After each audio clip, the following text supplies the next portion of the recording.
For the kingdom of heaven is like the landowner who went out early one morning to hire workers for his vineyard. He agreed to pay the normal daily wage and sent them out to work. At 9 o'clock in the morning, he was passing through the marketplace and saw some people standing around doing nothing. So he hired them, telling them he would pay them whatever was right at the end of the day. So they went to work in the vineyard. At noon and again at 3 o'clock he did the same thing. At 5 o'clock that afternoon he was in town again and saw some more people standing around. He asked them, "Why haven't you been working today?" They replied, "Because no one hired us." The landowner told them, "Then go out and join the others in my vineyard." That evening he told the foreman to call the workers in and pay them, beginning with the last workers first. When those hired at 5 o'clock were paid, each received a full day's wage. When those hired first came to get their pay, they assumed they would receive more, but they too were paid a day's wage. When they received their pay, they protested to the owner, "Those people worked only 1 hour, and yet you've paid them just as much as you paid us who worked all day in the scorching heat." He answered one of them, "Friend, I haven't been unfair. Didn't you agree to work all day for the usual wage? Take your money and go. I wanted to pay this last worker the same as you. Is it against the law for me to do what I want with my money? Should you be jealous because I am kind to others? So those who are last now will be first then, and those who are first will be last." As Jesus was going up to Jerusalem, he took the 12 disciples aside privately and told them what was going to happen to him.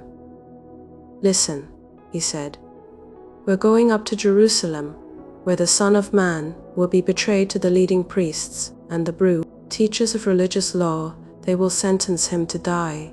Then they will hand him over to the Romans to be mocked, flogged with a whip, and crucified. But on the 3rd day he will be raised from the dead." Then the mother of James and John, the sons of Zebedee, came to Jesus with her sons. She knelt respectfully to ask a favor. "What is your request?" he asked.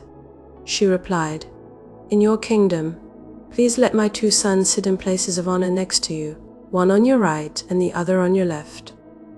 But Jesus answered by saying to them, "You don't know what you are asking. Are you able to drink from the bitter cup of suffering I am about to drink?" "Oh yes," they replied, "we are able." Jesus told them, "You will indeed drink from my bitter cup, but I have no right to say who will sit on my right or my left. My Father has prepared those places for the ones he has chosen." When the 10 other disciples heard what James and John had asked, they were indignant. But Jesus called them together and said, "You know that the rulers in this world lord it over their people, and officials flaunt their authority over those under them. But among you it will be different. Whoever wants to be a leader among you must be your servant, and whoever wants to be first among you must become your slave. For even the Son of Man came not to be served, but to serve others and to give his life as a ransom for many." As Jesus and the disciples left the town of Jericho, a large crowd followed behind. 2 blind men were sitting beside the road. When they heard that Jesus was coming that way, they began shouting, "Lord, Son of David, have mercy on us." "Be quiet." The crowd yelled at them, but they only shouted louder, "Lord, Son of David, have mercy on us." When Jesus heard them, he stopped and called, "What do you want me to do for you?" "Lord," they said, "we want to see." Jesus felt sorry for them and touched their eyes. Instantly they could see. Then they followed him. As Jesus and the disciples approached Jerusalem, they came to the town of Bethphage on the Mount of Olives. Jesus sent 2 of them on ahead. "Go into the village over there," he said. "As soon as you enter it, you will see a donkey tied there, with its colt beside it. Untie them and bring them to me. If anyone asks what you are doing, just say, 'The Lord needs them,' and he will immediately let you take them." This took place to fulfill the prophecy that said, "Tell the people of Jerusalem, look, your king is coming to you. He is humble riding on a donkey, riding on a donkey's colt. The 2 disciples did as Jesus commanded. They brought the donkey and the colt to him, and threw their garments over the colt, and he sat on it. Most of the crowd spread their garments on the road ahead of him, and others cut branches from the trees and spread them on the road. Jesus was in the center of the procession, and the people all around him were shouting, "Praise God for the Son of David! Blessings on the one who comes in the name of the Lord! Praise God in highest heaven!"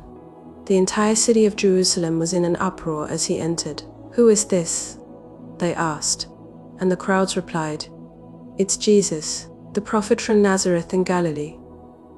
Jesus entered the temple and began to drive out all the people, buying and selling animals for sacrifice. He knocked over the tables of the money changers and the chairs of those selling doves.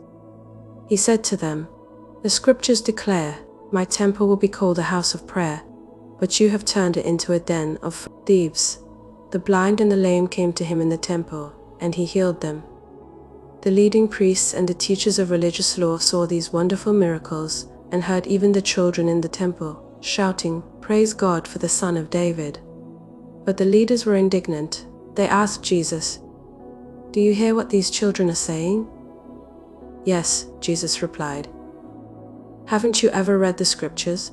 For they say, 'You have taught children and infants to give you praise.'" Then he returned to Bethany, where he stayed overnight. In the morning, as Jesus was returning to Jerusalem, he was hungry, and he noticed a fig tree beside the road. He went over to see if there were any figs, but there were only leaves. Then he said to it, "May you never bear fruit again." And immediately the fig tree withered up. The disciples were amazed when they saw this and asked, "How did the fig tree wither so quickly?" Then Jesus told them, "I tell you the truth, if you have faith and don't doubt, you can do things like this and much more. You can even say to this mountain, 'May you be lifted up and thrown into the sea,' and it will happen. You can pray for anything, and if you have faith, you will receive it." When Jesus returned to the temple and began teaching, the leading priests and elders came up to him. They demanded, "By what authority are you doing all these things? Who gave you the right?" "I'll tell you by what authority I do these things, if you answer one question," Jesus replied. "Did John's authority to baptize come from heaven, or was it merely human?" They talked it over among themselves. "If we say it was from heaven, he will ask us why we didn't believe John. But if we say it was merely human, we'll be mobbed because the people believe John was a prophet." So they finally replied, "We don't know all."